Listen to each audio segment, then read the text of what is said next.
Nunca pensé que sería el tipo de madre que espía los secretos de su hijo, pero ahí estaba, temblando en mi pequeño departamento de la colonia Roma Norte a medianoche, viendo esas palabras en el teléfono de mi hijo. El brillo frío de la pantalla se sintió como un cuchillo retorciéndose dentro de mi pecho. Hoy, les voy a contar algo que nunca pensé compartir, y si por un segundo esto les resulta familiar, solo les pido que le den like a este video y se suscriban. Me ayudará a seguir abriendo mi corazón. Mi nombre es María, y tengo 73 años. He vivido en el mismo departamento de 2 recámaras en la colonia Doctores durante más de 30 años, viendo cómo el barrio cambia a mi alrededor mientras yo permanecía congelada en el tiempo. Las paredes amarillentas huelen débilmente a café viejo y polvo, mezclado con el aroma de las incontables comidas que he cocinado para una familia que dejó de apreciarlas hace mucho tiempo. Cada mañana, mi rutina se veía igual, una sinfonía silenciosa de agotamiento.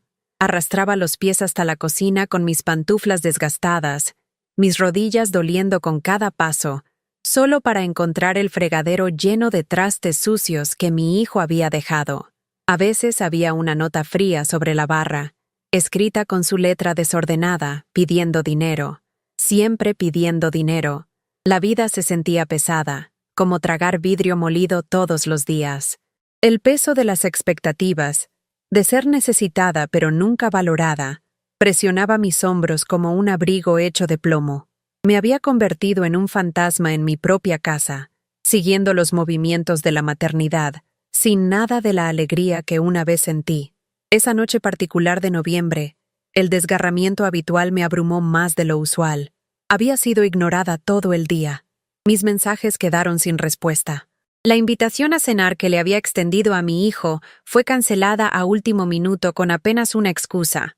La familia por la que una vez construí todo se había vuelto extraños que solo recordaban mi existencia cuando necesitaban algo. Estaba sentada en mi sillón desgastado, la misma tela beige que había sido testigo de tantos momentos familiares a lo largo de los años, cuando noté que el teléfono de mi hijo yacía ahí, olvidado. La pantalla aún estaba encendida. Sé que no debería haber mirado. Sé que estuvo mal, pero algo dentro de mí, alguna necesidad desesperada de entender por qué mi propio hijo se había vuelto tan frío, me hizo inclinarme hacia adelante. Ahí fue cuando lo vi. Un hilo de mensajes de WhatsApp con su novia. El mensaje que lo cambiaría todo era crudo y brutal en su simplicidad. Esta noche se acabó para mamá. Mi corazón dejó de latir por lo que se sintió como una eternidad. Mis manos comenzaron a temblar tan violentamente que casi se me cae el teléfono. ¿Qué quería decir? ¿Estaba planeando decirme que me fuera? ¿Iba a quitarme lo poco que me quedaba? Las preguntas me golpearon como olas durante un huracán, cada una más aterradora que la anterior. Los recuerdos me inundaron entonces, lavándome como una marea que no podía controlar. Fotos de cumpleaños para los que había cocinado, donde nadie me agradeció. El olor de su ropa de infancia que había lavado incontables veces, colgándola cuidadosamente en el tendedero afuera de la pequeña ventana de nuestra cocina. El eco de promesas que se sentían como mentiras, seguridades de que importaba cuando las acciones probaron lo contrario. Pensé en mi día de boda, hace 45 años, cuando me casé con Roberto en una pequeña iglesia en la colonia San Rafael. Era tan joven entonces, tan llena de esperanza. Creía que la familia significaba todo, que el amor era suficiente para superar cualquier obstáculo. Qué ingenua había sido. Qué total, completamente ingenua. Cuando nació Miguel, lo sostuve en mis brazos e hice una promesa. Le susurré a su pequeña oreja que siempre estaría ahí para él, que sacrificaría todo para darle una vida mejor de la que yo tuve. Mirando hacia atrás ahora, me doy cuenta de que esa promesa se convirtió en mi prisión. Di y di hasta que no quedó nada de mí excepto un cascarón vacío, siguiendo los movimientos de vivir. Había llegado a la Ciudad de México desde un pueblo pequeño en Michoacán, cuando tenía 25 años, siguiendo la oportunidad de trabajo de Roberto. Dejé atrás mis sueños de ser maestra, mi grupo cercano de amigas, mis padres ancianos que me necesitaban. Todo lo sacrifiqué por la promesa de un futuro mejor, por la familia que íbamos a construir juntos. Pero los sueños tienen una manera de transformarse en pesadillas cuando no estás prestando atención. Cuando estás muy ocupada, dando todo lo que tienes para notar que nada está regresando. Cuando estás tan enfocada en ser necesitada que olvidas ser valorada. Trabajé dobles turnos limpiando oficinas en Polanco para pagar la colegiatura de la escuela privada de Miguel. Recuerdo esas noches interminables, tomando el metro a casa a medianoche, mi espalda doliendo de agacharme sobre escritorios y tallar pisos. Llegaba a casa para encontrar a Roberto dormido y la tarea de Miguel esparcida por la mesa de la cocina, esperando que lo ayudara a terminarla. Me quedaba despierta durante sus enfermedades de la infancia, sosteniendo trapos fríos en su frente febril, mientras Roberto se quejaba de necesitar dormir para el trabajo. Me tragué incontables insultos cuando Miguel creció y comenzó a acusarme de ser muy chapada a la antigua, de no entender su generación. Sonreía y asentía, creyendo que el amor significaba aceptar todo sin cuestionamientos. Las solicitudes financieras comenzaron pequeñas, 20 pesos para el lunch, 50 para una excursión escolar, pero crecieron más grandes conforme él creció, y mi capacidad de decir no parecía encogerse con cada año que pasaba. Para cuando estuvo en la universidad, le estaba dando mis últimos ahorros para ayudarlo a salir de deudas. Cada peso una puñalada de esperanza de que esta sería la última vez, que finalmente apreciaría lo que estaba haciendo. «Ma, ¿me puedes mandar dinero otra vez?», se convirtieron en las palabras más comunes que escuchaba de él. El tono era siempre el mismo, goteando derecho, como si mi cuenta de banco existiera únicamente para su beneficio. «Ya lo hice la semana pasada, mi amor», le respondía calladamente, tratando de mantener el agotamiento fuera de mi voz. Siempre había silencio después de eso, una pausa fría que se extendía entre nosotros como un abismo, antes de que colgara o saliera del cuarto. El sonido de la puerta azotándose se convirtió en la banda sonora de nuestra relación. ¡Pum! Otro pedazo de mi corazón rompiéndose. Comencé a dudar de mí misma durante esas largas noches sin sueño. ¿Solo era un cajero automático para ellos ahora? ¿Una tienda de conveniencia que podían visitar cada vez que necesitaban algo? ¿Cuándo mi amor se había vuelto una carga tan grande que mi propia familia apenas podía soportar estar cerca de mí? Estas preguntas me atormentaban más con cada día que pasaba, volviéndose más fuertes en el silencio de mi departamento.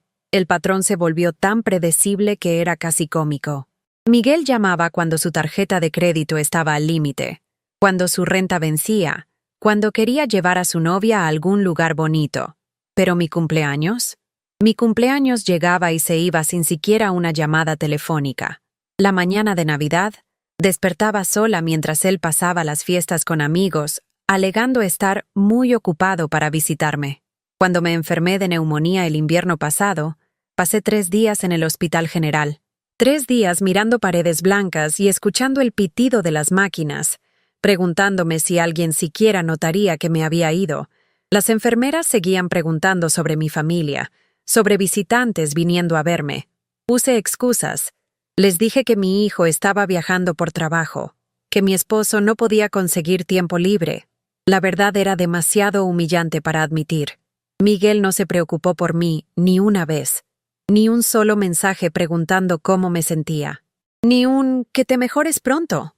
Cuando llegué a casa, débil y temblorosa, encontré trastes sucios en el fregadero y una nota preguntando si podía recoger su ropa de la tintorería. El doctor había dicho que tuve suerte de recuperarme a mi edad, que la neumonía era asunto serio para alguien de mi edad, pero para mi familia, aparentemente era indestructible, una fuente infinita de energía y recursos que nunca se secaría. Ahí fue cuando comencé a notar las otras cosas. Las pequeñas crueldades que se habían vuelto tan normales que había dejado de verlas. Cómo hablaban a mi alrededor en las reuniones familiares como si no estuviera ahí. Cómo hacían planes para las fiestas sin consultarme. Luego me informaban los arreglos como si no tuviera opción en el asunto. Cómo pedían prestado mi coche, mi ropa, mis joyas sin preguntar, regresándolas sucias o dañadas con apenas una disculpa. El descubrimiento que cambió todo no fue el mensaje del teléfono, aunque ese fue el golpe final. Fue encontrar un recibo arrugado en el bolsillo de la chamarra de Miguel cuando estaba lavando su ropa. Un recibo de un collar caro, comprado para su novia Sofía en la misma semana que me dijo que no podía permitirse dividir el costo de mis medicamentos para la presión. 250 pesos por una pieza de joyería para una chava con la que había estado saliendo 6 meses, mientras su madre, que había sacrificado todo por él, estaba racionando pastillas para que le duraran más. El recibo estaba fechado 2 días después de que había alegado estar en la quiebra, 2 días después de que le había dado mis últimos 40 pesos para gasolina. Pero no fue solo el dinero lo que dolió. Fue la mentira. Fue la manera casual en que me engañó. La facilidad con que manipuló mi amor para su propio beneficio. Fue darme cuenta de que me había convertido en nada más que un recurso para ser explotado. Una mujer tan desesperada por la atención de su familia que aceptaría cualquier trato, sin importar cuán degradante fuera. Esa noche, algo dentro de mí finalmente se quebró. No dramáticamente, no con gritos o aventando cosas. Fue más silencioso que eso, más devastador. Estaba haciendo té, mis manos moviéndose a través del ritual familiar, cuando de repente la taza se resbaló de mis dedos temblorosos. El sonido de la porcelana rompiéndose en el piso de la cocina resonó por el departamento como un disparo. Me quedé ahí parada, viendo los pedazos rotos, y vi mi vida esparcida por el linóleo, fragmentos de lo que solía ser, bordes filosos de sueños que habían sido pisoteados demasiadas veces. Me arrodillé para limpiar el tiradero, y ahí fue cuando finalmente llegaron las lágrimas. No las lágrimas dignas de tristeza, sino los sollozos feos, desesperados de una mujer que finalmente había llegado a su límite. Por primera vez en mi vida adulta, un pensamiento rebelde surgió en mi mente. ¿Qué pasaría si dijera que no? ¿Qué pasaría si dejara de sacrificar todo por gente que no lo apreciaba? ¿Qué pasaría si me escogiera a mí misma por una vez, en lugar de siempre escogerlos a ellos? Pero el terror familiar de la soledad me agarró inmediatamente. Si dejaba de ser útil, ¿desaparecerían completamente? ¿Valía la pena el respeto si vendría seguido del silencio? ¿Podría sobrevivir estar verdaderamente sola? ¿O era esta media vida de ser usada mejor que ninguna vida? Pasé esa noche empacando fotografías viejas, restos de tiempos más felices que ahora se sentían como evidencia de mi propia tontería. Fotos de fiestas de cumpleaños donde estaba sonriendo, sin saber que las personas que estaba celebrando un día me tratarían como una inconveniencia. Fotos de graduaciones, bodas, fiestas, todos los momentos importantes que había financiado con mis lágrimas y mis ahorros. Viéndome en el espejo del baño antes de acostarme, vi a una extraña, una mujer mayor curtida por años de amor, abandono y dolor no expresado. Mi cabello se había vuelto completamente gris. Mi cara estaba mapeada con líneas de preocupación y decepción. ¿Cuándo me había vuelto tan invisible en mi propia vida? ¿Cuándo había dejado de importar, incluso para mí misma? A la mañana siguiente, confronté a Miguel sobre el mensaje del teléfono. Había ensayado lo que diría una docena de veces, tratando de encontrar palabras que no sonaran acusatorias, que no lo alejarían más. Pero cuando entró a la cocina, viéndose crudo e irritado, el discurso cuidadoso que había preparado desapareció. Vi tu mensaje anoche, dije calladamente, mi voz apenas más fuerte que un susurro, sobre que se acababa para mamá esta noche. Su reacción no fue lo que esperaba. Sin culpa, sin vergüenza, sin intento de explicación. En su lugar, me miró con ojos fríos y dijo, ¿de qué hablas, ma? Nunca dije eso. Debes haber leído mal algo. El gaslighting fue tan inmediato, tan practicado, que casi le creí. Por un momento, me pregunté si había imaginado todo el asunto, si mi necesidad desesperada de atención me había hecho ver cosas que no estaban ahí, pero sabía lo que había visto. Esas palabras estaban quemadas en mi memoria. Miguel, sostuve tu teléfono en mis manos.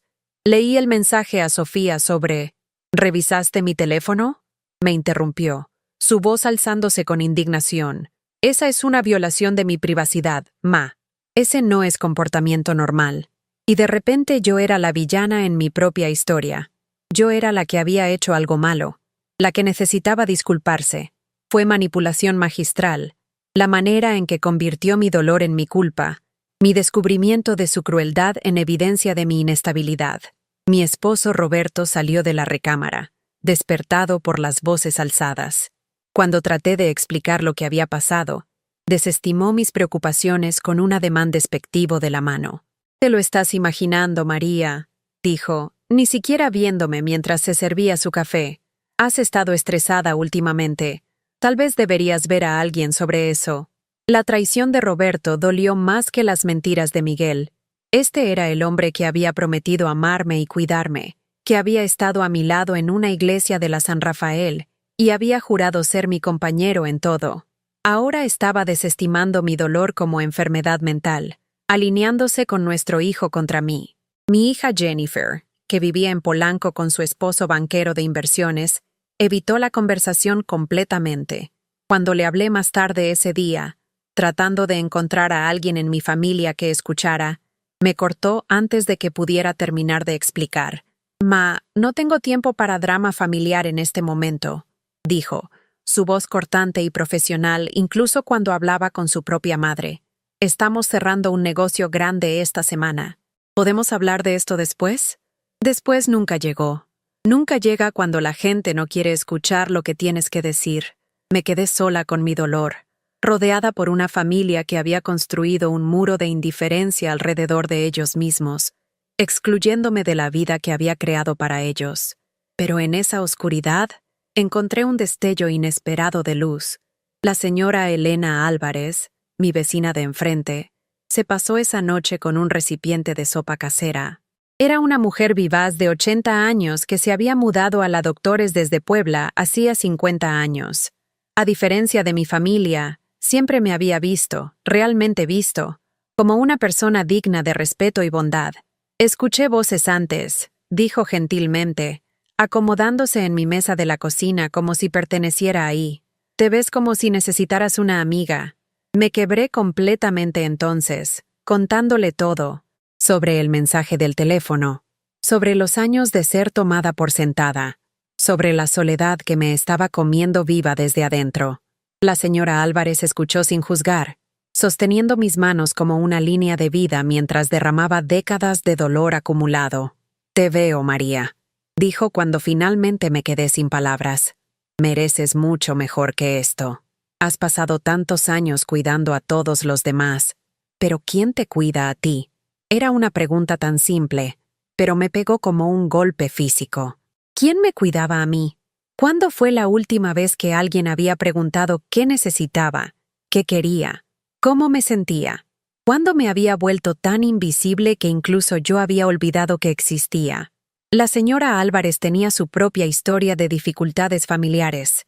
Su hijo se había mudado a Guadalajara años atrás y raramente llamaba. Su hija vivía en Cancún y la visitaba tal vez una vez al año. Pero en lugar de volverse amargada, había construido su propia comunidad, su propio sistema de apoyo de vecinos y amigos que escogieron cuidarse unos a otros. «La familia no es solo sangre, mija», me dijo, usando el término de cariño que hizo que mi corazón se calentara por primera vez en meses. «La familia es quien aparece para ti cuando los necesitas.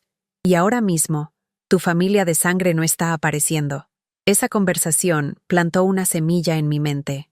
Por primera vez en mi vida adulta, comencé a considerar la posibilidad de que tenía opciones, que no tenía que aceptar cualquier trato que mi familia decidiera darme, que tal vez, solo tal vez, merecía algo mejor. Pero el cambio es aterrador cuando has pasado 73 años siendo la misma persona, jugando el mismo papel. La idea de defenderme se sentía imposible, como tratar de nadar contra la corriente en un río rugiente.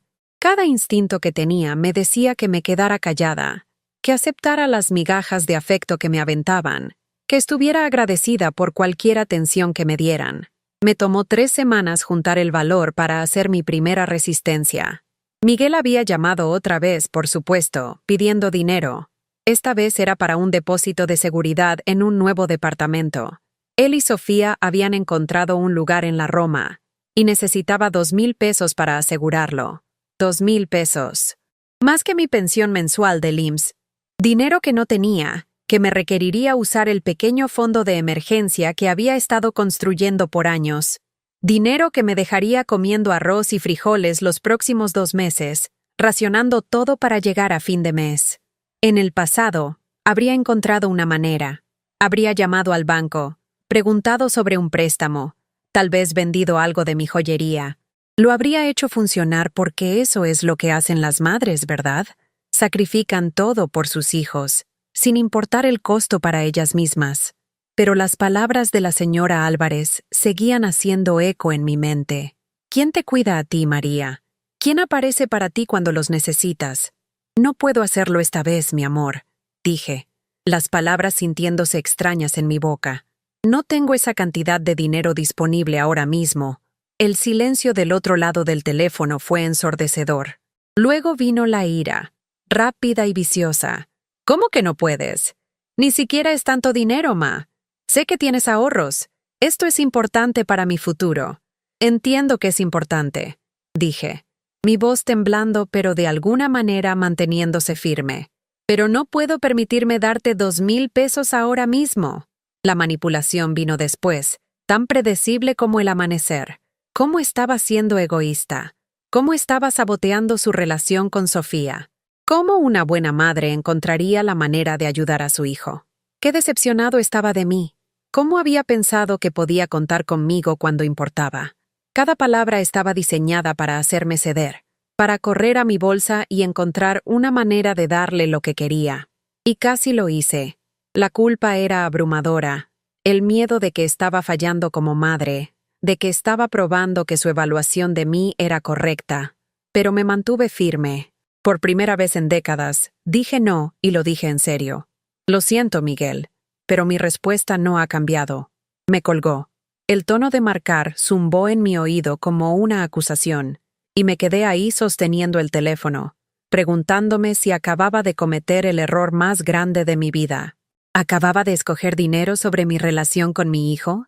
¿Me estaba volviendo una de esas viejas amargadas que ponen sus propias necesidades antes que las de su familia? Pero conforme pasaron las horas, algo inesperado pasó. En lugar de sentirme peor, me sentí más ligera, como si un peso que había estado cargando por tanto tiempo, que había olvidado que estaba ahí, de repente hubiera sido levantado de mis hombros. Dormí mejor esa noche de lo que había dormido en meses, a pesar de la culpa que seguía tratando de regresar. Al día siguiente, hice algo radical. Tomé el metro a Polanco y me inscribí en una clase de arte en un centro comunitario en La Condesa.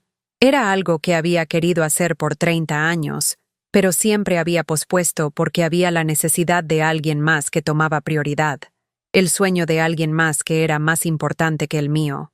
La instructora era una mujer de mi edad llamada Patricia, que tenía cabello plateado y dedos manchados de pintura, y la sonrisa más genuina que había visto en años. La clase estaba llena de gente en sus 60 y 70, todos aprendiendo a pintar por primera vez o regresando a una pasión abandonada. Nunca es demasiado tarde para empezar a crear, nos dijo Patricia ese primer día. El arte no se trata de perfección, se trata de expresión. Se trata de honrar la parte de ti misma que tiene algo que decir. No me había dado cuenta de cuánto tenía que decir hasta que tomé ese primer pincel. Colores se derramaron de mí que ni siquiera sabía que había estado guardando. Azules como la tristeza que había cargado por años. Rojos como la ira que nunca me había permitido sentir. Amarillos como la esperanza que apenas comenzaba a titilar de vuelta a la vida. Esa primera pintura era terrible desde un punto de vista técnico. Las proporciones estaban mal, la perspectiva estaba desviada, los colores chocaban en maneras que no tenían sentido artístico. Pero era mía. Por primera vez en décadas, había creado algo que me pertenecía completamente, algo que existía porque yo quería que existiera, no porque alguien más lo necesitara de mí. Comencé a ir a la clase 2 veces por semana, luego 3. Hice amigas con otras estudiantes, mujeres que tenían sus propias historias de familias que las tomaban por sentadas, esposos que habían dejado de verlas, hijos que solo llamaban cuando necesitaban algo. Formamos nuestro propio grupito de apoyo, conectándonos sobre pinceles y lienzos, y la experiencia compartida de redescubrirnos en la segunda mitad de nuestras vidas. Patricia sugirió que viera a una terapeuta que se especializaba en dinámicas familiares y abuso emocional en clientas mayores.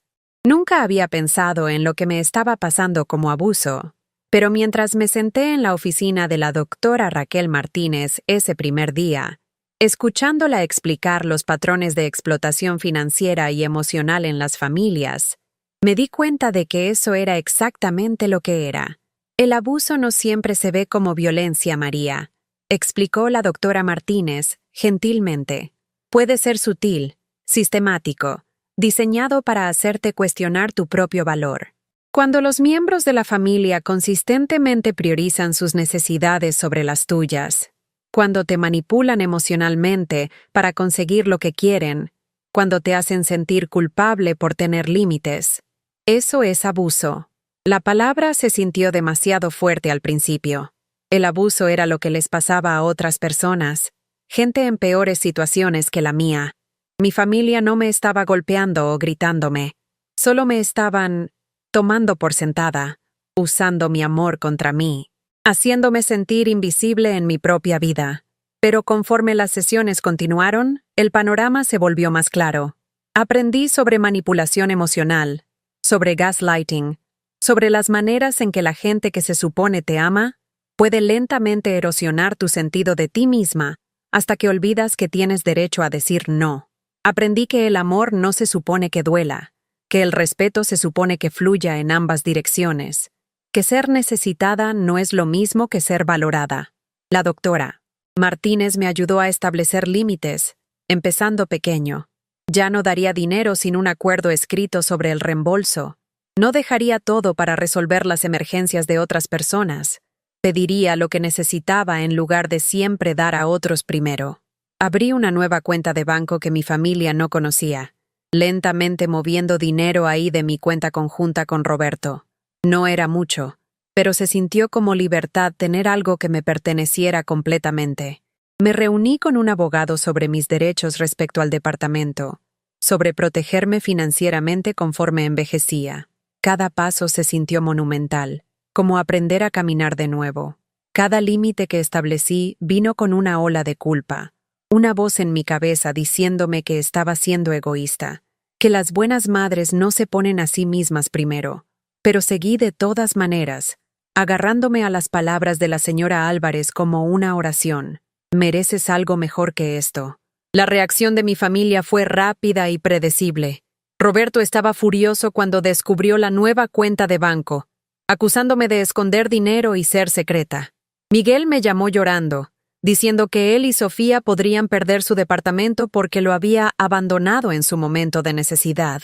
Jennifer, que de repente había encontrado tiempo para llamar, me regañó sobre la lealtad familiar y qué vergonzoso se estaba volviendo mi crisis de los 60. Pero algo había cambiado en mí. En lugar de desmoronarme bajo su decepción, me encontré enojándome. Realmente, verdaderamente enojada por primera vez en mi vida adulta. ¿Quiénes eran ellos para hablarme de lealtad cuando me habían ignorado por años? ¿Quiénes eran ellos para llamarme egoísta cuando les había dado todo y había recibido tan poco a cambio?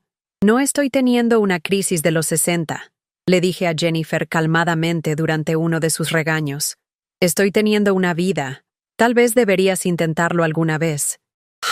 El silencio del otro lado del teléfono fue profundo. Jennifer nunca me había escuchado hablarle de esa manera. Nunca me había escuchado hablarle a nadie de esa manera. Siempre había sido María la que hablaba bajo, la complaciente, la que nunca movía el barco. Esta nueva versión de mí era territorio desconocido para todos nosotros.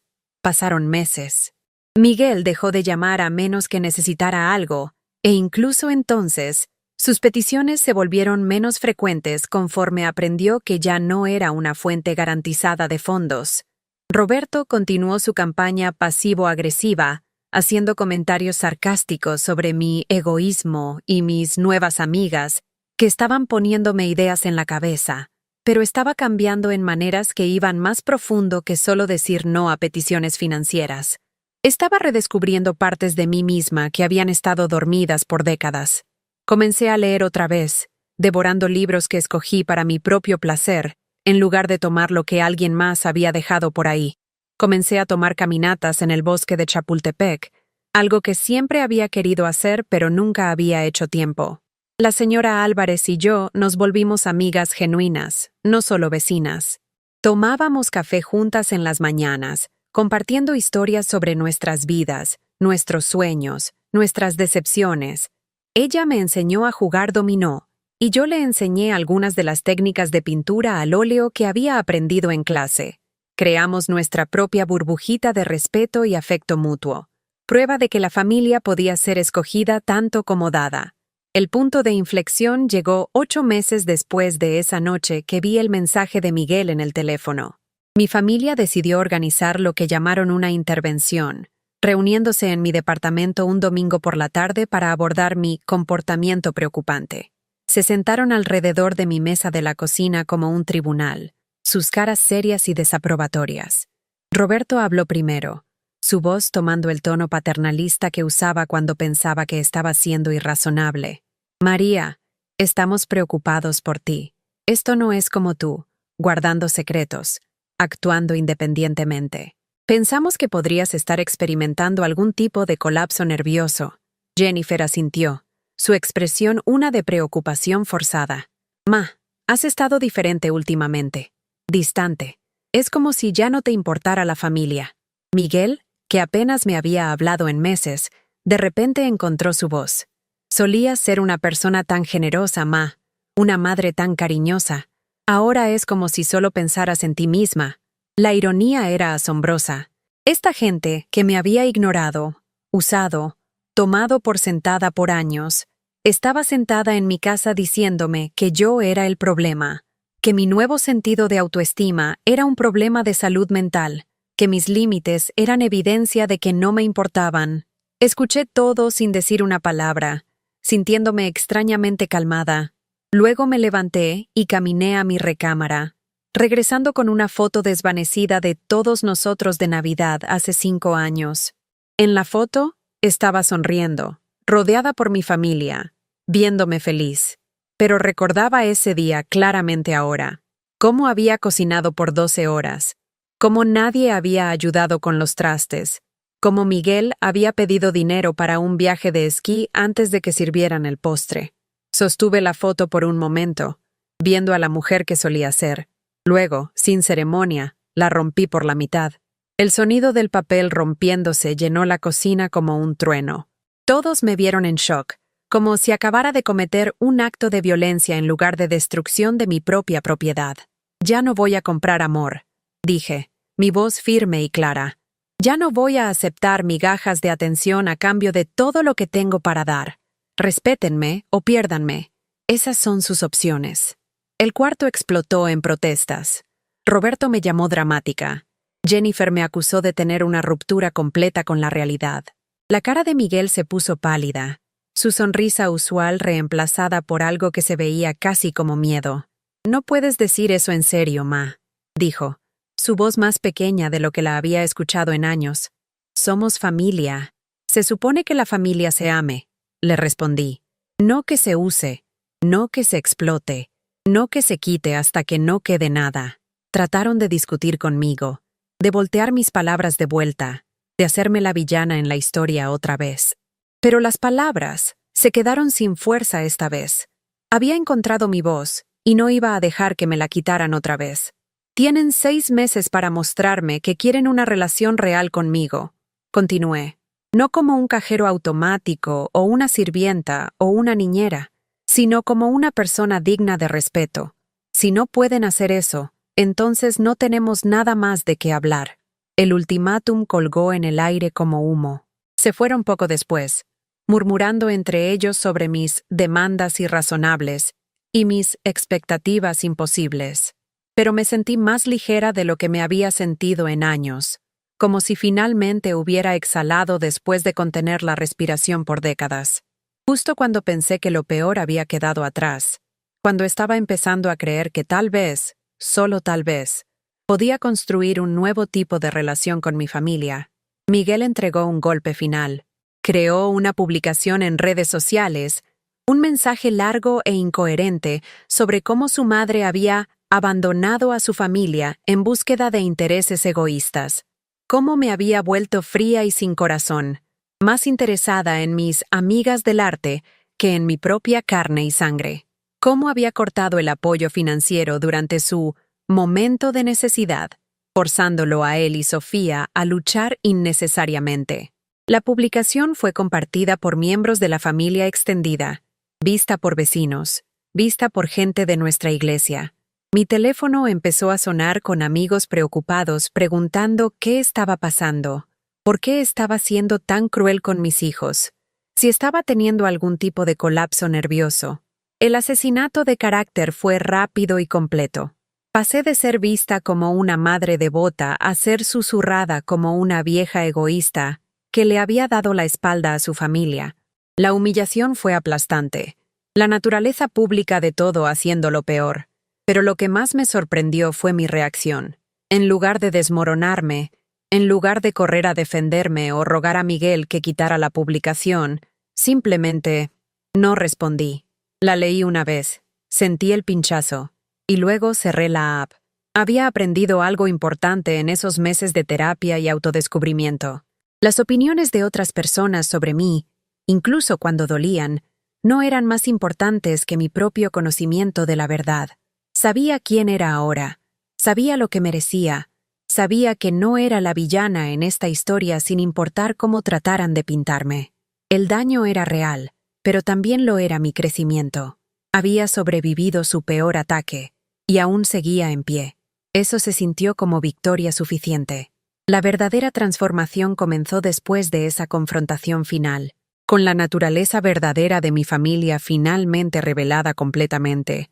Dejé de esperar que cambiaran y comencé a construir la vida que realmente quería, en lugar de la que pensé que se suponía que debía tener.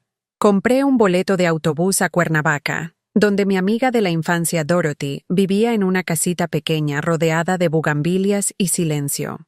Ella se había divorciado de su esposo 15 años antes después de descubrir sus aventuras, y en lugar de volverse a casar, había escogido vivir sola y amarlo.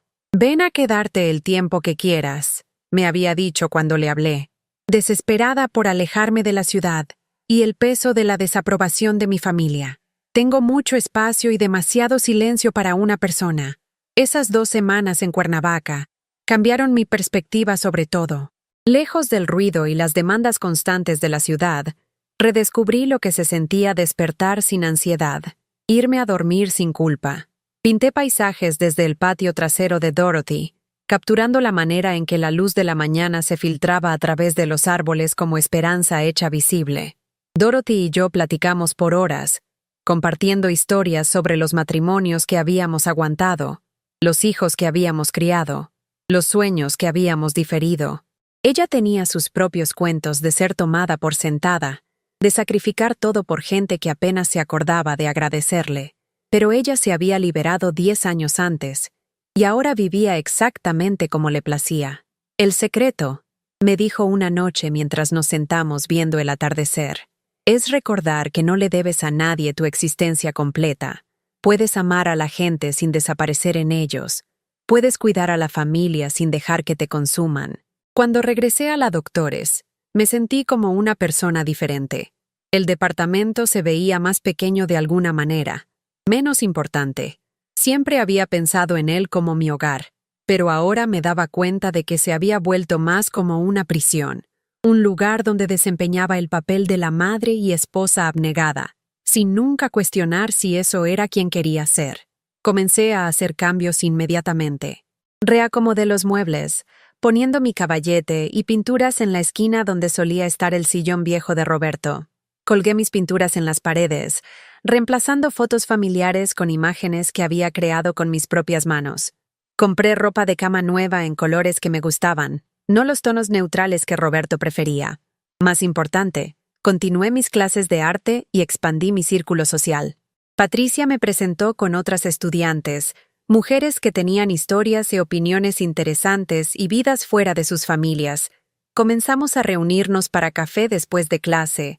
Luego empezamos a tomar viajes de fin de semana a museos y galerías en el centro. Me reconecté con la señora Álvarez en un nivel más profundo, y ella me presentó con otros vecinos cerca de los que había vivido por años pero nunca realmente conocido. Formamos una red informal de apoyo, cuidándonos durante el mal tiempo, compartiendo comidas cuando alguien estaba enfermo, celebrando pequeñas victorias juntas. Por primera vez en mi vida adulta, Tenía amistades que no estaban basadas en lo que podía dar o hacer por otras personas. Estas mujeres me querían por quien era, no por lo que podía proveer. Preguntaban sobre mis pinturas, mis pensamientos, mis sueños. Recordaban mi cumpleaños y me traían sopa cuando tenía gripa. Aparecían, regular y confiablemente, sin que se los pidiera. El contraste con mi familia se volvió evidente. Aquí había gente que apenas me conocía tratándome con más consideración y respeto del que mis propios hijos jamás habían tenido. Era simultáneamente desgarrador y liberador, prueba de que me había conformado con mucho menos de lo que merecía por tantos años. 6 meses después de mi ultimátum, ninguno de los miembros de mi familia había hecho esfuerzo alguno para cambiar nuestra relación, sin disculpas por años de tomarme por sentada, sin reconocimiento de que podrían haberme tratado injustamente, sin intentos de verme como una persona en lugar de solo una fuente de recursos. Miguel me había bloqueado en redes sociales después de que me negué a quitar mi nueva foto de perfil, una foto de mí parada enfrente de una de mis pinturas, sonriendo genuinamente por primera vez en años. Roberto se había mudado a la recámara de huéspedes indefinidamente, alegando que mi nueva actitud hacía imposible que durmiera a mi lado. Jennifer llamaba ocasionalmente, pero solo para actualizarme sobre su vida, nunca preguntando sobre la mía. El silencio dolió inicialmente, pero también trajo claridad. Podía ver ahora que nuestras relaciones nunca habían estado basadas en amor genuino o respeto mutuo.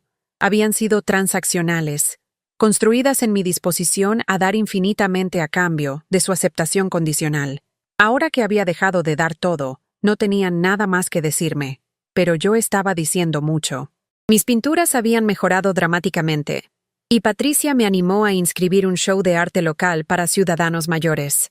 Estaba nerviosa sobre mostrar mi trabajo públicamente, con miedo de que la gente lo juzgara duramente o lo desestimara como el pasatiempo de una ama de casa aburrida. La noche del show, me paré junto a mis 3 pinturas enviadas, viendo a la gente examinarlas con expresiones serias. La señora Álvarez estaba ahí, por supuesto, junto con Dorothy, que había manejado desde Cuernavaca, y varias de mis compañeras de clase que se habían vuelto amigas genuinas. Una mujer de mi edad se detuvo enfrente de mi pintura más grande, un paisaje de la vista desde el patio de Dorothy con nubes de tormenta rompiéndose para revelar luz solar. La estudió por mucho tiempo antes de llamar a su esposo. «Mira esta, Héctor», dijo. «Mira cómo capturó ese momento cuando el clima cambia, cuando sabes que la tormenta está terminando pero el sol no ha salido completamente todavía. Así es exactamente como se ve la esperanza, ¿verdad?» Sentí lágrimas llenando mis ojos. Esta extraña había visto algo en mi trabajo que no me había dado cuenta ni siquiera que había pintado. Había entendido lo que estaba tratando de decir sin saber nada sobre mi historia o mis luchas. Esa noche, vendí 2 pinturas y recibí información de contacto de una mujer que manejaba una galería pequeña en la Roma. Estaba interesada en presentar artistas mayores locales y pensó que mi trabajo sería perfecto para un próximo show enfocado en temas de transformación y renovación. Manejando a casa con Dorothy, que se estaba quedando conmigo el fin de semana, sentí un sentido de logro que no tenía nada que ver con la aprobación de alguien más. Había creado algo hermoso y significativo completamente por mi cuenta, y la gente había respondido a ello. Era más que solo una madre, más que solo una esposa. Era una artista, una amiga, una persona completa con valor que existía independiente de mis relaciones. «Estoy orgullosa de ti, María», dijo Dorothy mientras nos metíamos a mi barrio. «Te has convertido en la persona que siempre se suponía que fueras». Los meses que siguieron trajeron crecimiento continuo y oportunidades inesperadas. El show de la galería en la Roma fue un éxito, llevando a más invitaciones e incluso un artículo pequeño en un periódico de artes local. Comencé a enseñar clases de pintura informales para otros adultos mayores en mi edificio, compartiendo las técnicas que había aprendido y la alegría que había descubierto. La señora Álvarez se volvió más que solo una amiga. Se volvió como la hermana que nunca tuve. Viajamos juntas a visitar a su hija en Cancún, un viaje que me recordó cómo se veían las relaciones familiares saludables. Su hija la trataba con respeto y afecto, preguntando sus opiniones, incluyéndola en decisiones, genuinamente disfrutando su compañía. Pero el cambio más profundo fue interno. Despertaba cada mañana sin el nudo familiar de ansiedad en mi estómago. Me iba a dormir cada noche sin revisar todas las maneras en que había fallado en complacer a otras personas ese día. Dejé de automáticamente decir sí a cada petición y comencé a preguntar qué quería antes de considerar lo que otros necesitaban de mí. Mi relación con Roberto permaneció fría y distante, pero ya no me sentía responsable de arreglarla. Él había hecho su elección de priorizar la narrativa de nuestro hijo sobre mis sentimientos, de ver mi transformación como una amenaza en lugar de un cambio positivo. No podía controlar su reacción, pero sí podía controlar mi respuesta a ella. Comencé a dormir mejor, comer mejor, cuidar mi salud en maneras que había descuidado por años. Hice citas con doctores que había estado posponiendo. Actualicé mi testamento para reflejar mis nuevas prioridades. Incluso consideré qué podría querer hacer con el departamento si Roberto y yo eventualmente nos divorciáramos. La idea del divorcio, que me habría aterrorizado un año antes, ahora se sentía como una posibilidad en lugar de una catástrofe. Me había probado a mí misma que podía sobrevivir sola, que podía construir relaciones significativas fuera del matrimonio, que mi valor no dependía de ser la esposa o madre de alguien. Un año después de esa noche que vi el mensaje de Miguel en el teléfono, estaba sentada junto a mi ventana viendo el atardecer pintar el skyline de la ciudad en tonos dorados y rosas. Tenía una copa de vino en la mano, algo que raramente me permitía en los viejos días porque parecía frívolo, desperdicio. La mujer que había sido 12 meses antes no habría reconocido a la persona en que me había convertido. Esa María había estado tan enfocada en ser necesitada que había olvidado ser valorada. Había tenido tanto miedo de estar sola que había aceptado estar solitaria rodeada de gente que alegaba amarme. Esta nueva María entendía que la soledad y la lonelinez no eran la misma cosa. Estaba sola a menudo ahora, pero raramente estaba solitaria. Había construido una comunidad de gente que escogía conocerme, que quería pasar tiempo conmigo no porque necesitaban algo de mí, sino porque disfrutaban mi compañía. Mi arte también había evolucionado, volviéndose más confiado, más expresivo. Estaba trabajando en una serie de autorretratos, capturando diferentes etapas de mi transformación. Los más tempranos mostraban a una mujer que se veía más pequeña de lo que era, como si estuviera tratando de ocupar el menor espacio posible. Los más recientes mostraban a alguien que miraba directamente al espectador, sin miedo de ser vista completamente. El teléfono sonaba ocasionalmente con miembros de la familia probando mis límites, viendo si mi resolución se había debilitado. Miguel llamó una vez cuando él y Sofía terminaron, claramente esperando que corriera a consolarlo y tal vez proveer apoyo financiero durante su tiempo difícil. Pero su conversación aún era toda sobre lo que él necesitaba, por lo que estaba pasando, qué tan difícil era todo para él. Nunca preguntó cómo estaba. Nunca mencionó los meses de silencio entre nosotros. Nunca reconoció que sus acciones podrían haberme lastimado. «Espero que las cosas mejoren para ti, mi amor», dije cuando terminó su letanía de quejas. «Tengo que irme ahora. Voy a cenar con una amiga». La sorpresa en su voz fue palpable. «¿Una amiga? ¿Qué amiga?» «Solo una amiga», dije, sin sentir obligación de explicar mi vida social a alguien que había mostrado tan poco interés en mi existencia. «Cuídate, Miguel». Colgué sintiéndome en paz en lugar de culpable, satisfecha en lugar de triste. La mujer que solía ser habría dejado todo para correr a su lado, habría ofrecido dinero y consuelo y consejos infinitos. Esta nueva versión de mí reconocía que él era un adulto que podía manejar sus propios problemas, y que su crisis no era automáticamente mi emergencia. Jennifer hizo intentos similares para restablecer contacto en sus términos, llamando cuando necesitaba algo práctico como consejos sobre lidiar con suegros ancianos o recomendaciones para servicios del hogar. Pero nunca preguntó sobre mi arte, nunca mencionó mi transformación, nunca reconoció que me había convertido en alguien que valía la pena conocer, en lugar de solo alguien útil de tener cerca. Incluso Roberto, que vivía en el mismo departamento conmigo, parecía sorprendido por mi independencia continua. Claramente había esperado que mi fase terminara. que regresara a ser la esposa complaciente que manejaba su calendario social y cocinaba sus comidas favoritas sin que se lo pidieran.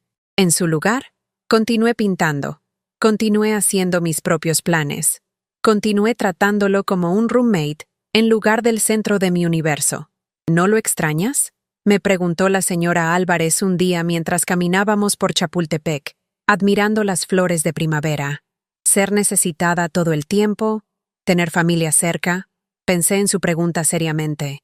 ¿Extrañaba el caos de manejar las vidas de todos los demás? ¿Extrañaba la corriente constante de peticiones y demandas? ¿Extrañaba sentirme esencial para la felicidad de otras personas? Extraño la idea de familia, dije finalmente. Extraño lo que pensé que teníamos, lo que esperé que pudiéramos ser, pero no extraño sentirme invisible en mi propia vida. No extraño dar todo y no recibir nada a cambio. No extraño ser tomada por sentada. Ella asintió sabiamente. Es difícil lamentar algo que nunca realmente existió en primer lugar. Eso capturó perfectamente por lo que había estado pasando. No estaba lamentando la pérdida de relaciones amorosas. Estaba procesando la realización de que esas relaciones habían sido en gran parte de un solo lado, construidas en mi capacidad de dar en lugar de cualquier aprecio genuino por quien era como persona. El segundo año de mi nueva vida trajo desarrollos inesperados. La dueña de galería que había presentado mi trabajo me conectó con otras oportunidades y me encontré con un ingreso pequeño pero constante de ventas de arte. No era suficiente para vivir, pero era mío, ganado a través de mi propia creatividad y esfuerzo, en lugar de dado a mí por obligación. Más importante, fui invitada a ser mentora de otras mujeres pasando por dificultades familiares similares. La doctora Martínez había comenzado un grupo de apoyo para clientas mayores lidiando con abuso emocional y manipulación, y me preguntó si estaría dispuesta a compartir mi historia con nuevos miembros. La primera vez que me paré enfrente de un grupo de mujeres, todas mayores de 60, todas luchando con familias que las trataban como recursos en lugar de personas, me sentí nerviosa. ¿Qué tenía que ofrecerles? Mi situación no era única. Mi transformación no estaba completa. Aún estaba averiguando las cosas día a día, pero mientras hablé sobre mi jornada de tapete a persona independiente, vi reconocimiento en sus caras. Asintieron cuando describí la culpa que venía con decir no. Secaron lágrimas cuando hablé sobre la soledad de estar rodeada de gente que solo te notaba cuando necesitaban algo. Aplaudieron cuando compartí cómo había aprendido a valorarme en lugar de esperar que otros me valoraran. La parte más difícil, les dije, no es aprender a establecer límites. Es creer que mereces que los respeten. Después de la reunión, varias mujeres se me acercaron en privado, compartiendo sus propias historias de explotación financiera, manipulación emocional, miembros de familia que habían desaparecido tan pronto como se detuvo el dar. Formamos nuestra propia red informal, cuidándonos, celebrando pequeñas victorias, apoyándonos a través del proceso difícil de reclamar nuestras vidas. Esto se convirtió en mi nuevo propósito, no el papel agotador de cuidadora familiar, sino el trabajo significativo de ayudar a otras mujeres a reconocer su valor. Comencé a escribir sobre mis experiencias, primero en un diario, luego en piezas más largas que compartí con el grupo de apoyo. La doctora Martínez me animó a considerar escribir un libro, compartiendo mi historia con una audiencia más amplia de mujeres, enfrentando luchas similares. La idea me aterrorizó y me emocionó en igual medida. ¿Quién era yo para pensar que mi historia importaba lo suficiente para llenar un libro completo? Pero luego recordé a todas las mujeres que había conocido que pensaban que estaban solas en sus experiencias, que se culpaban por la indiferencia de sus familias, que no tenían modelo de cómo se veía escoger a ti misma después de toda una vida de escoger a otros. Si mis palabras podían ayudar a incluso una mujer a darse cuenta de que merecía algo mejor, entonces tal vez mi dolor había servido un propósito. Tal vez todos esos años de ser usada y tomada por sentada me habían llevado a este momento, esta oportunidad de transformar mi sufrimiento en algo útil para otros. Durante los meses siguientes, comencé a trabajar en lo que se convertiría en mis memorias. Escribir mi historia me forzó a revivir memorias dolorosas, pero también me ayudó a entender patrones que no había visto mientras los vivía. Podía trazar la erosión gradual de mi autoestima, ver cómo cada pequeño compromiso había llevado a otros más grandes. Entender cómo me había vuelto cómplice en mi propio maltrato. Las mujeres en mi grupo de apoyo se convirtieron en mis primeras lectoras, ofreciendo retroalimentación y compartiendo sus propias experiencias que enriquecieron mi entendimiento de estas dinámicas. Muchas de ellas tenían historias similares: hijos que solo llamaban cuando necesitaban dinero, esposos que habían dejado de verlas como individuos, miembros de familia extendida que esperaban dar infinito sin reciprocación.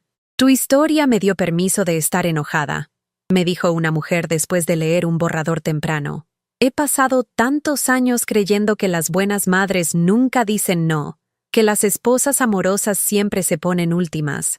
Leer sobre tu transformación me hizo darme cuenta de que he estado viviendo la definición de amor de alguien más».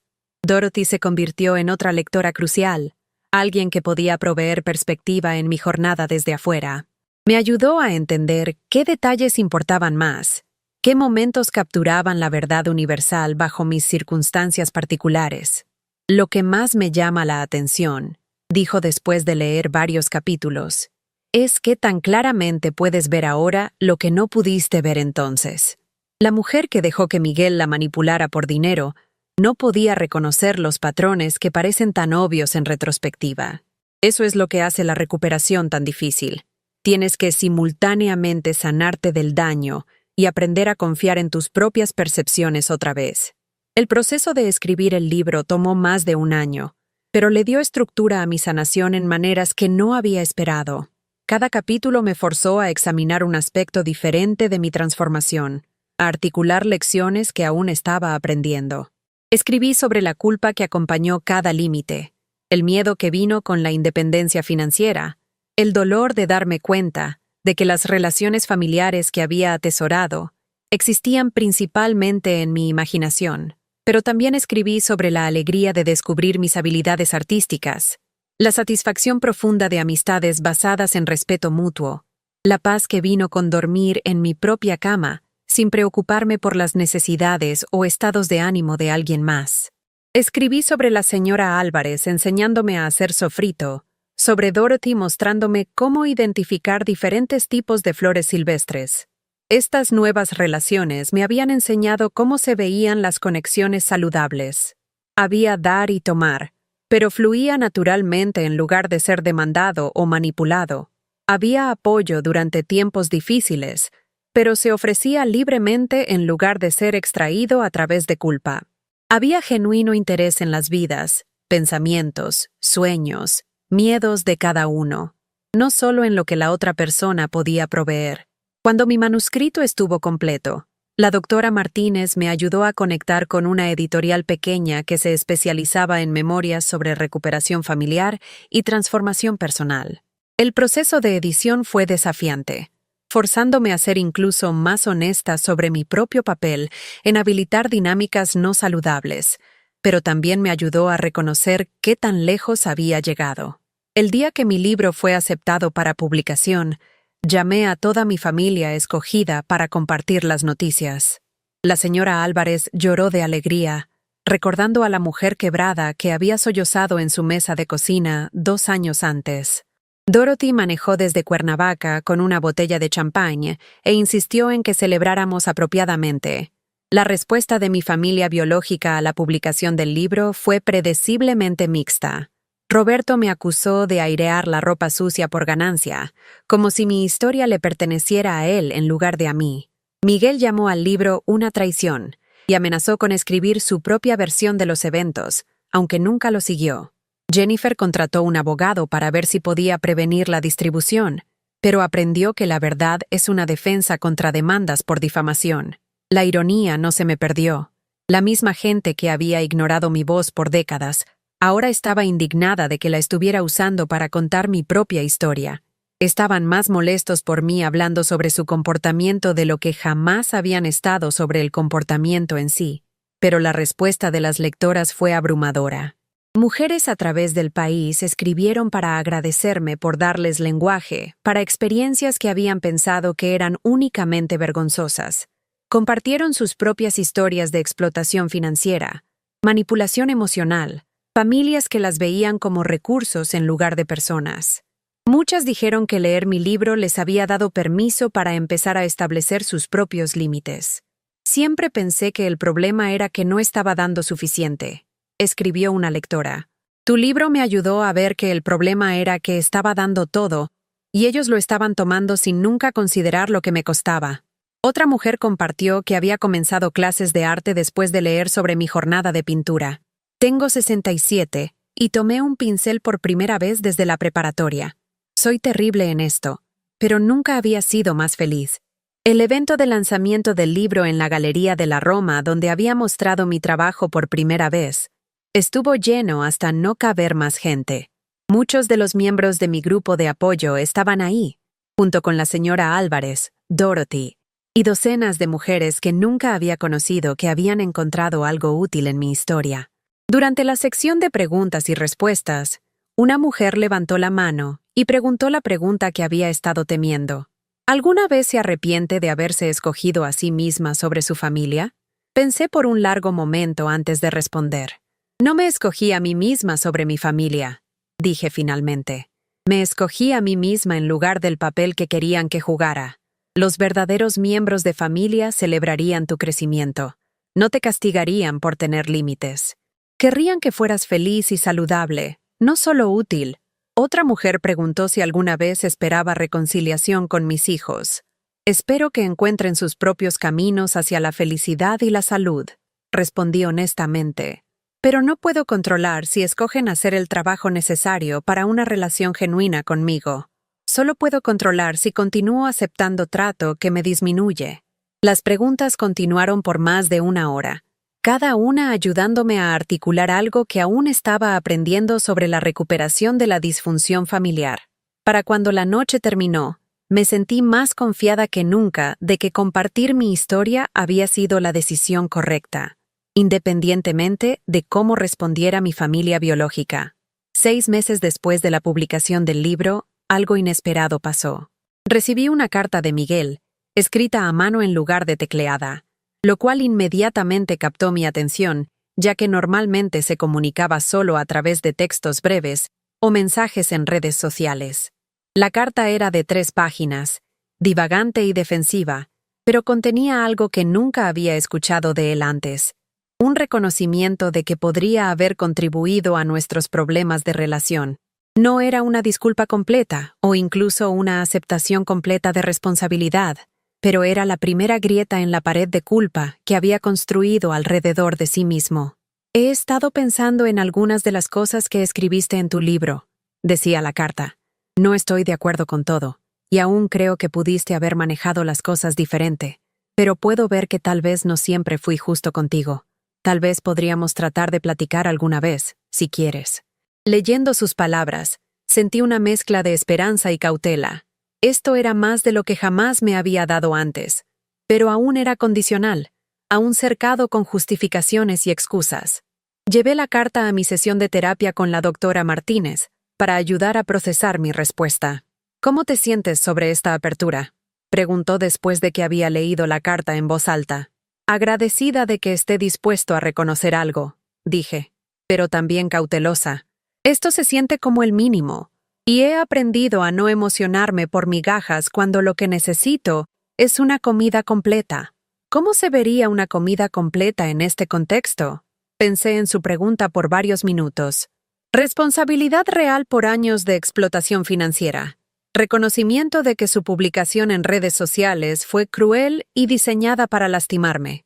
Entendimiento de que mi transformación no fue sobre rechazar a la familia, sino sobre reclamar mi derecho al respeto dentro de ella. Y más importante, evidencia de que me ve como una persona completa, con mis propias necesidades y sueños, no solo como un recurso para su conveniencia. La doctora Martínez asintió. Esos son requerimientos razonables para reconstruir confianza. ¿Cómo quieres responder a su carta? Decidí escribir de vuelta, pero cuidadosamente. Le agradecí por contactarme, y reconocí el valor que tomó admitir cualquier culpa, pero también declaré claramente lo que tendría que cambiar para que tuviéramos una relación genuina hacia adelante. Estoy dispuesta a platicar, escribí, pero solo si podemos tener conversaciones honestas sobre cómo llegamos a este lugar. Necesito saber que entiendes el impacto de años de tomarme por sentada, de verme solo en términos de lo que podía proveer en lugar de quién soy como persona. Necesito ver evidencia de que genuinamente estás interesado en mí como individuo, no solo buscando maneras de restaurar acceso a apoyo financiero. Mandé la carta y luego trabajé en no tener expectativas sobre su respuesta. Si estaba listo para hacer el trabajo profundo necesario para una relación auténtica que daba por verse. Había aprendido a esperar lo mejor mientras me protegía de la decepción. Mientras tanto, mi vida continuó expandiéndose en maneras que nunca podría haber imaginado durante esos días oscuros de sentirme invisible y tomada por sentada. Mi segundo show de arte presentó pinturas más grandes y audaces que reflejaban mi crecimiento continuo y confianza creciente. Varias piezas se vendieron a coleccionistas que específicamente buscaban trabajo de artistas mayores que habían encontrado sus voces más tarde en la vida. El grupo de apoyo que cofacilitaba con la doctora Martínez había crecido para incluir más de 30 miembros regulares, con una lista de espera de mujeres queriendo unirse. Habíamos desarrollado un programa estructurado que ayudaba a las participantes a identificar patrones de disfunción familiar, establecer límites apropiados y construir nuevos sistemas de apoyo. Varios miembros del grupo habían continuado a escribir sus propias historias, creando un pequeño movimiento de mujeres mayores, rehusándose a aceptar papeles invisibles en sus propias familias. La señora Álvarez y yo habíamos planeado un viaje ambicioso a España, donde quería revisitar los lugares de los que su familia había hablado durante su infancia en Puebla. Nunca había viajado internacionalmente. Siempre había puesto esos sueños en pausa porque había necesidades familiares que tomaban prioridad. Ahora, a los 74, estaba aprendiendo a usar mi pasaporte por primera vez. 3 meses después de que había escrito de vuelta a Miguel, llamó y preguntó si podíamos encontrarnos para café. Su voz en el teléfono sonaba diferente, menos demandante, más tentativa. Arreglamos encontrarnos en una ubicación neutral, un café pequeño en La Condesa al que ninguno de nosotros había ido antes. Pasé la mañana de nuestra reunión sintiéndome nerviosa de una manera que no había experimentado en años. Esto podría ser el comienzo de una relación real con mi hijo, pero también podría ser otra decepción en una larga línea de ellas. Me vestí cuidadosamente, escogiendo ropa que me hiciera sentir confiada y atractiva, en lugar de tratar de verme como la madre abnegada que podría esperar. Miguel ya estaba sentado cuando llegué, y me sorprendió cuánto más viejo se veía. La arrogancia casual que lo había caracterizado por tanto tiempo parecía disminuida, reemplazada por algo que se veía casi como vulnerabilidad. «Hola, ma», dijo, parándose para abrazarme torpemente. «Gracias por acceder a encontrarnos». Pasamos los primeros minutos haciendo plática pequeña sobre el clima, el barrio, cualquier cosa excepto por qué estábamos ahí. Finalmente, decidí abordar el elefante en el cuarto. «Aprecié tu carta», dije. «Significó mucho que estuvieras dispuesto a reconocer que las cosas entre nosotros no han estado saludables», asintió, viendo hacia su taza de café. «He estado pensando mucho sobre lo que escribiste en tu libro. Algo fue difícil de leer, especialmente las partes sobre mí siempre pidiendo dinero. Supongo que nunca realmente pensé sobre cómo se sentía eso de tu lado. No era una disculpa completa, pero era más autoconciencia de la que jamás había mostrado antes. Decidí ser honesta sobre mi propia experiencia en lugar de tratar de hacerlo sentir cómodo. Se sintió como si solo me valoraras por lo que podía proveer», dije gentilmente, «como si solo importara cuando necesitabas algo. Esa es una manera terrible de sentirse sobre tu relación con tu hijo». Miguel estuvo callado por varios minutos, aparentemente luchando con emociones que no estaba acostumbrado a reconocer. Cuando finalmente habló, su voz era apenas más fuerte que un susurro. «Creo que aprendí eso de papá», dijo.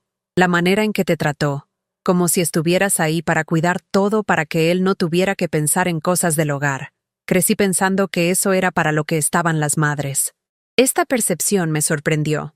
No había esperado que conectara su trato hacia mí con patrones que había observado en el comportamiento de su padre. Sugería un nivel de autorreflexión que no le había dado crédito. Esa es una observación justa, dije. Pero eres un adulto ahora, y puedes escoger relacionarte con la gente diferente de lo que viste modelado en tu infancia. La pregunta es si quieres. Hablamos por más de 2 horas, cubriendo territorio que nunca habíamos explorado antes. Miguel compartió que su relación con Sofía había terminado en parte porque ella había señalado cómo hablaba sobre mí, siempre en términos de lo que podía conseguir de mí en lugar de lo que nuestra relación significaba para él. Admitió que leer mi libro lo había forzado a confrontar patrones que había estado evitando. No sé cómo ser diferente, dijo en un punto. He sido egoísta por tanto tiempo. No estoy seguro de que sepa cómo pensar en las necesidades de otras personas. Empieza pequeño, sugerí. Pregunta cómo estoy y realmente escucha la respuesta. Recuerda cosas que te digo sobre mi vida. Muestra interés en mi arte, mis amigas, mis experiencias que no tienen nada que ver contigo. Para el final de nuestra conversación, habíamos acordado tratar de reunirnos mensualmente para trabajar en construir un tipo diferente de relación. Miguel reconoció que tomaría tiempo reconstruir confianza, y yo enfaticé que no aceptaría un regreso a las viejas dinámicas bajo ninguna circunstancia. Te amo, Ma, dijo mientras nos preparábamos para irnos. Sé que no lo he mostrado en maneras que se sintieran como amor para ti, pero te amo. Yo también te amo, le respondí. Pero el amor no es solo un sentimiento, también es la decisión de tratar a alguien con respeto y consideración. Necesito ver esa decisión consistentemente antes de que pueda confiar en que las cosas realmente han cambiado. Mientras caminé al metro después de nuestra reunión, me sentí cautelosamente optimista, pero no ingenua. Una buena conversación no borraba años de ser tomada por sentada, y había aprendido a no emocionarme por promesas hasta que viera cambios sostenidos en el comportamiento. Pero era un comienzo, y eso se sintió significativo. Durante los meses siguientes, Miguel sí hizo esfuerzos consistentes para mostrar interés en mi vida más allá de lo que podía conseguir de mí. Preguntaba sobre mi arte, recordaba los nombres de mis amigas, y llamaba ocasionalmente solo para ver cómo estaba en lugar de porque necesitaba algo. No era perfecto. Los viejos patrones mueren difícil, pero era progreso genuino. Jennifer, observando la relación mejorada de su hermano conmigo, eventualmente se acercó para preguntar si podíamos tratar de reconstruir nuestra conexión también. Su acercamiento fue más cauteloso y formal que el de Miguel, pero parecía genuinamente interesada en entender qué había salido mal entre nosotras. He tenido éxito en mi carrera porque soy buena manejando relaciones profesionalmente, dijo durante nuestra primera conversación real en años. Pero me doy cuenta de que nunca aprendí cómo tener una relación personal contigo que no estuviera basada en que sirvieras mis necesidades. Roberto, tal vez sintiéndose excluido de esta reconciliación familiar, hizo algunos intentos mediocres para reparar nuestra relación también, pero sus esfuerzos se sintieron más como intentos de restaurar su acceso a servicios domésticos que interés genuino en mí como persona. Nuestro divorcio procedió amigablemente, y mantuvimos contacto cortés alrededor de asuntos prácticos, pero nunca recuperamos el matrimonio que una vez compartimos. Mientras escribo esta conclusión, 3 años han pasado desde esa noche que encontré el mensaje de Miguel en el teléfono. La mujer que descubrió esas palabras crueles apenas reconocería a la persona en que me he convertido. Esa María estaba tan enfocada en ser necesitada que había olvidado que merecía ser valorada. Tenía tanto miedo del abandono que aceptó ser invisible.